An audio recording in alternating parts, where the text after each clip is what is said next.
পর্দা ছোট হোক বড় হোক মেজো হোক, আমি অভিনেতা অভিনয় করছি থিয়েটারের মঞ্চে। আমি তো থিয়েটারের আর্টিস্ট ছিলাম, দেন অ্যাসিস্ট্যান্ট ডিরেক্টর ছিলাম, দেন ছোট পর্দায় কাজ করেছি, বড় পর্দায় কাজ করছি। তো পর্দাটা তো প্রডিউসার টানাবেন, আমার কাজ অভিনয় করা।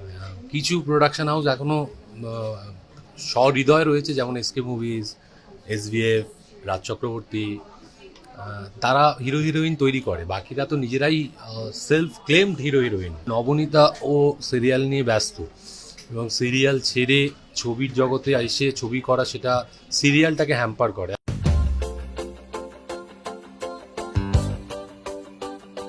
নমস্কার, নিউজ 18 বাংলা ডিজিটালে আমি অনুলেখা।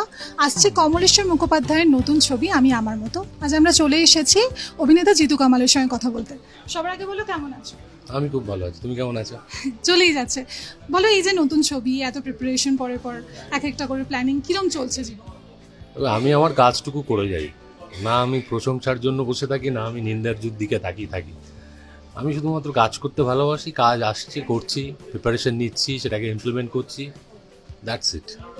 এই ছবি চরিত্র সম্পর্কে যদি কিছু বলো। এই যে বাবা ছেলের একটা সমীকরণ। দেখো, আমাদের পারিপার্শ্বিক চরিত্রে যে চরিত্রগুলো আমরা দেখে থাকি, সেখানে বাবা ছেলে, বাবা মেয়ে, তাদের মধ্যে অনেক সমীকরণ বদল হয়, অদল বদল হতে থাকে।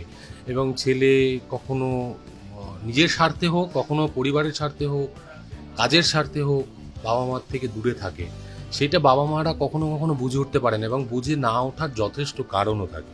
তো এইখানে এই মোড়কটাতে বেঁধেছেন কমলদা এবং সুগতদা। সুগতদা দারুণ স্ক্রিপ্ট করেছেন, এবং কমলদার ডিরেকশন আমরা জানি কেমন হয়ে থাকে এবং কেমন হবে। এটা একটা দুর্দান্ত কিছু হতে চলেছে, এবং একদম রিয়ালিস্টিক একটা ছবি। শ্রাবন্তীদির সঙ্গে এটা মনে হয় দ্বিতীয় কাজ তোমার, প্রথমে আরেকটা ছিল তো। কিরকম লাগছে? শ্রাবন্তী মানে হার্সাল বা গুড অ্যাক্টর, সেটা আমাকে আমাকে বলে দিতে হবে না। ওর কাজ, ওর নিজের কাজ দিয়ে নিজে প্রমাণ করেছে, এতদিন ধরে কাজ করছে। এবং ওর সঙ্গে আগের কাজটাও যেটা করলাম, খুব মানে ডেডিকেটেডলি কাজ করা। অনেকে বলে খুব মজা করে কাজ করলাম। মজা তো হয় হচ্ছে দর্শক যখন বলে হ্যাঁ কাজটা ভালো হয়েছে, তখন খুব মজা পাওয়া যায়। বাকি খুব ডেডিকেটেড একজন শিল্পী, প্রচণ্ড পরিমাণ ফ্লোরের মধ্যে অ্যাটেন্টিভ থাকে। কো আর্টিস্টকে প্রচণ্ড পরিমাণ ওই স্পেসটা তৈরি করে, যে স্পেসটা একে অপরকে দিলে ছবিও ভালো হয়, এবং কো আর্টিস্টের সাথে সিনের জন্য যে সম্পর্কটা দরকার হয় সেটাও খুব সুন্দর করে বিল্ড আপ হয়। তো শ্রাবন্তীর সম্পর্কে আর আলাদা করে কি বলবো। আচ্ছা বলো, অপরাজিতর জন্য তুমি দাঁতের সেটিং পর্যন্ত চেঞ্জ করেছো তো। একটা অভিনেতা হিসেবে যতটা নিজেকে প্রিপেয়ার করা দরকার, তোমার সেই প্রিপারেশনটা সবসময় থাকে। তো এই ক্ষেত্রে পরবর্তীকালে যে সমস্ত চ্যালেঞ্জেস আসতে পারে, তোমার নিজের কিছু ইচ্ছে আছে যে নিজেকে নিয়ে আর কিভাবে কি? হ্যাঁ, এটা একটা ইন্টারেস্টিং, একটা দারুণ ইন্টারেস্টিং প্রশ্ন আমার কাছে। ইচ্ছে তো রয়েছে। দেখো, আমার একটা তিতুমির বলে একটা ছবি পোস্টপন্ড হয়ে রয়েছে, যেটা আমি নিজেকে ভেঙেছিলাম অনেকটা শরীর, এবং আমি 10 মাস কাজ থেকে, আফটার অপরাজিত 10 মাস আমি কাজ থেকে বিরতি নিয়েছিলাম ডিউ টু তিতুমিরের প্রসেসিং এবং তার preparation. But it doesn't happen, এখনো পর্যন্ত সেটা হয়নি, এবং পরবর্তীকালে হবে বলে আমি তো আশা রাখি। তো অভিনেতা হিসেবে তো মনে হয় নিজেকে ভাঙি গড়ি, কিন্তু কখনো কখনো কষ্ট দেয়। একটা ছবির পর এতগুলো দিন ধরে আমি চেষ্টা করলাম, ছবিটা হলো না, তার জন্য যে এখনো আমার ছবি রিলিজ করছে না, সেটা আমাকে খুব কষ্ট দেয়। আমি রেডি হয়ে রয়েছে, সামনে রিলিজ করবে, কষ্ট দেয়। বহু মানুষ সমালোচনা করে, একটা ছবি হয়েছে তাতে এত কি, আমি নিজে বুঝে পাই না আমি কি করি। আমি তো বাড়ি থেকেই খুব কম বেরোই, কাজের স্বার্থে এসকে মুভিজের জায়গায় আসি। আর আরেকটা, আমাদের ইন্ডাস্ট্রিতে যেটা হয়েছে, প্রত্যেক হিরো হিরোইনের এখন দেখো প্রোডাকশন হাউস আছে।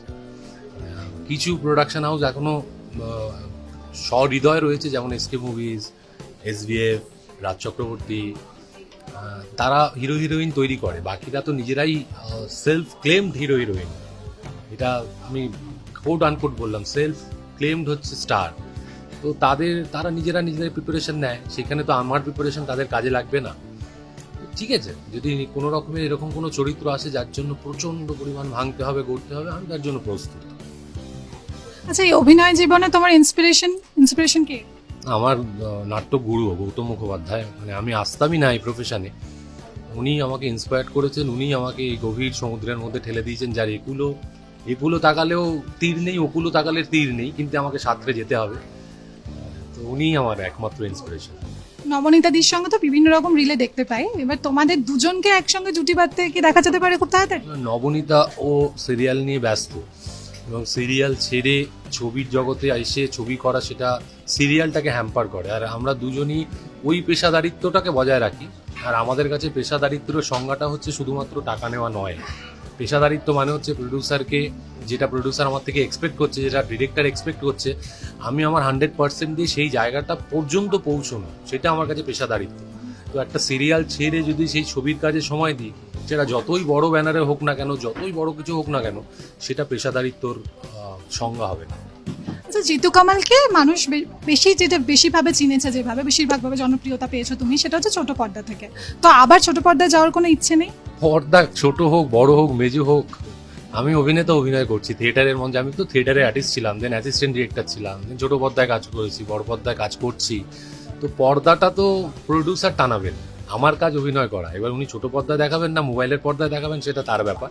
চরিত্রটাকে আমাকে এক্সাইট করতে হয়, চরিত্রটা আমাকে এক্সাইট করছে কিনা আর আমি সেটাকে ফুলফিল করতে পারছি কিনা, that's matters. Otherwise doesn't matter it is TV or বড় পর্দা।